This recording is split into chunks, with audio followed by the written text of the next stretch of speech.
everybody, it's Connie Stewart with SimplySimpleStamping.com. I'm so glad you guys could join me today. I hope today's project really inspires you. This is what I'm calling my trio of boxes. This is going to be perfect for the holidays. Oh my goodness, if you love to make homemade treats or give away little goodies throughout the holiday season, this is going to be so much fun because you can keep those treats separate so that, you know, different scents, maybe something with cinnamon is not going to combine with something chocolate. It's a really fantastic little project. It's easier than you think, and I'm excited to share with you how to create this gorgeous gift. Are you ready to learn how? All right, let's head over to the stamping table and get started. All right, let's go over the cardstock and designer paper you need to make the trio of boxes. I'm going to be using Very Vanilla Thick today. This is going to make a nice sturdy box. So my bottom box, this is cut 8 inches by 8 inches, scored at 2 inches on all 4 sides. My middle box is cut 7 by 7, scored at 2 inches on all 4 sides. The top box is 6 by 6, also scored at 2 inches on all 4 sides. For the lids, I'm going to be using the Brightly Gleaming Specialty Designer Series paper. Boy, I hope you can see the copper shimmer in this paper. It's beautiful. You're going to need 3 pieces. I've got one pattern here. This is for the bottom box. This is 6 by 6. The middle box, I decided to pick a paper with the Very Vanilla in it. This is cut 5 by 5. And my last piece is the one with the stars, and that is cut 4 by 4. You're also going to need 54 inches of the Very Vanilla and Copper Classic Weave ribbon. Look at that, Merry Christmas in those different fonts. This is going to look amazing when I tie up my boxes. Now we need to do a little bit different scoring on the lids because they're going to be a little bit shorter than the box. Let me show you what I mean. I'm going to bring in my Simply Scored board, and I have my box maker shim. If you've been following me for a while, you've probably already seen the video for the box maker shim, but I'll have the video for you there in the YouTube description. It's also up there on the screen for you as well, so you can take a look at that. But you notice this shim just clips right onto the side of my Simply Scored board. So I'm going to take my stars paper, I'm going to turn it upside down, and I'm just gently going to lay that up against that shim. Now I say gently because we want to make sure we don't shove it underneath there and it goes underneath that shim. What that little shim is doing, it's bumping my designer series paper out just a hair, and that's going to make sure that box and lid fit together and have a happy marriage. Now these I'm going to score at 1 inch, and I'm just going to rotate it around, again gently pressing it up against the shim, score at 1 inch. We'll keep doing that all the way around. And there we go. Now I'm going to bring in my next piece of designer series paper, flip it upside down. We're going to do the exact same thing, 1 inch on all 4 sides. And with our final piece of designer paper, same thing, 1 inch on all 4 sides. So let's put our box together. So I can see those score lines, and I'm just going to cut up each score line. You see we've got these little squares here on the end. We only want to be cutting on those squares. Let me go ahead and snip these last 2. Now I'm a fan of mitering when it comes to boxes, and if you're not familiar with that term, I'm going to cut on the inside of that square to that outside corner. So can you see I've just cut a little sliver, just a little piece of pie. I'm going to do that on the other side, cutting from the inside to the outside corner, just a hair. This is what's going to make my box make my lid and my boxes too. I'm going to actually use the exact same method, but it's going to make sure that they don't get bunched up. It takes a little bit of the bulk out. Don't worry about perfection here. These aren't going to show. We're going to do this to all 4 of these little squares. And I always like to warn you when you're making boxes, if you're cutting on anything except those squares, stop. You're cutting the wrong thing.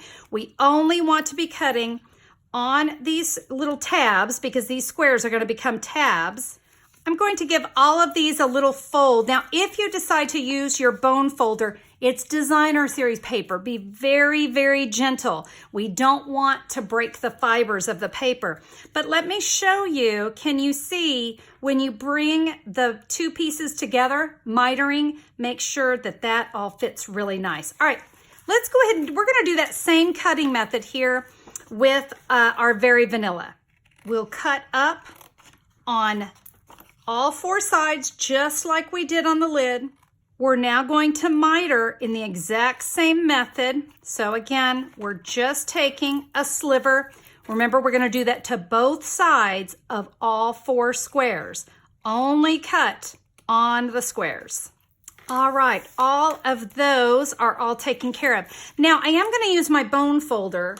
I like boxes that have really nice crisp edges. All right, it's time to put this together. I'm going to use tear and tape. You can also use the multi-purpose glue. I'll show you both ways you can do it so that you have options. So how about for my box, I'll go ahead and use tear and tape. I'm placing the tear and tape right here along that fold. I'm going to repeat that on all four. Remember, these are the little squares that were cut. So again, just like we said before, anything that is not a square and not a tab, you should not be doing anything to it. So let's go ahead and add the tear and tape on the other two sides here. You're now going to peel away all the backing on the tear and tape. Now let's put that box together.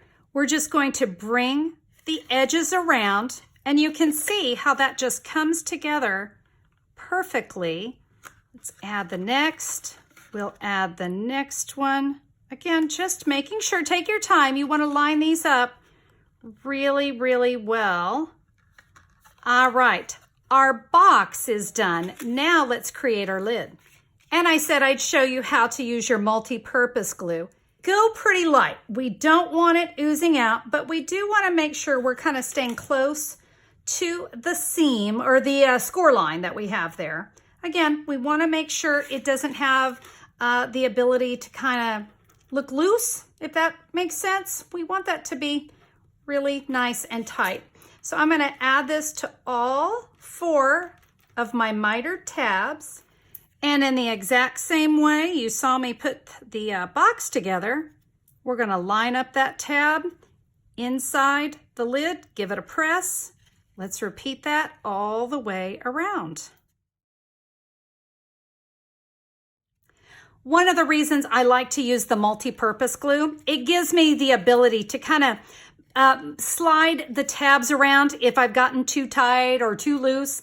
So yeah, I just make sure everything is lined up nicely. Now, if you're wondering what that shim does, let me show you. When you use that shim, box and lid go together so nicely. Look, the lid doesn't fall off. I didn't have to squish my box. If they were the exact same size, I would have had to really squish this box together to get that to fit. But look, it's just nested all nice and pretty, and it doesn't slide off. So that shim gives it just that extra little bit that you need. All right, we have the top box done, but it's a trio. Let's go ahead. I'm gonna do the remaining two boxes and lids in the exact same way. Nothing's going to be any different. So I'm going to take a moment. I'm going to get these put together, and I'll be back in just a minute. All right, so all of my boxes are done, and that's great, but we're going to make a tower. So you're going to fill these with your favorite holiday treats, and look how pretty that is. Let's tie it up with some ribbon and a tag. All right, to tie it up, I found the center point of my ribbon. I'm going to lay that right here on top. I'm going to flip these boxes upside down. I'm going to take that ribbon.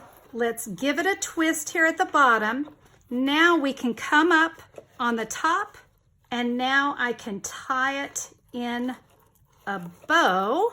There we go. It's looking good. Now let's add just a quickie tag. And for the tag, why not use the matching bundle that goes along with that paper? So I've got the Christmas Gleaming bundle. So here is the stamp set. Look at those great bulbs. We've got sentiments as well. And check it out. This is what makes it a bundle. We have these matching punches. Now, when I was cutting the cardstock, the Very Vanilla thick cardstock for my boxes, I had some great scraps left over. So I'm going to grab one of those. And then with my Night of Navy ink pad, let's stamp one of the bulbs here. And then with the sentiment Merry Christmas, we're just gonna stamp that right down here on the end. I'll now come in with the matching punch. Let's give our ornament a quick punch. And then I'm just gonna fussy cut my sentiment, just leaving myself a little border. We're gonna add that Merry Christmas right across the bulb. And to do that, I'm gonna place a Stampin' Dimensional right there in the center because I want it to have just that little bit of pop. Let's add our sentiment. I'll take a mini Stampin' Dimensional, put it right there up at the top, and underneath the tag it goes. And you can see we have got a gorgeous gift ready to send. Now, remember, this project doesn't stop at the holidays. You can use any of our designer series paper and create this same trio of boxes and fill it with your favorite treats. I hope you enjoyed the project. I thought it just turned out beautiful. There's just something about that Night of Navy with the very vanilla. It's just crisp and it's very holiday-esque, right? I think it just turned out great. Well, listen, if you want to find out more information about the trio of boxes, maybe you need to grab those measurements. Maybe you need to order that designer series paper or the bundle. Let me tell you what you can do. You can head over to simplysimplestamping.com. And if you'll look for the September 19th, 2019 blog post, I'll have all the information for you there. Again, you'll be able to grab the measurements, order any of the supplies that you need. In fact, it's very easy. Just look for the supply list. You'll see all the photos of all the supplies I used on the project. Click a pick. That's all you need to do. It'll take you right to my online store and you can order what you need right there. Guys, I would be so thrilled to be your Stampin' Up! Demonstrator, so I hope you will consider choosing me when you're placing your order. All right, my friends, that is all for me today. Thank you so much for being here. If you enjoyed the project, I would appreciate a thumbs up on YouTube. And hey, if you haven't already subscribed, it's a great day to become a subscriber to my channel. Click that great big red subscribe button in the corner and you can be a subscriber. YouTube will let you know whenever I'm back with another video. Have a fabulous day, everybody. We'll see you on the next video. Bye-bye.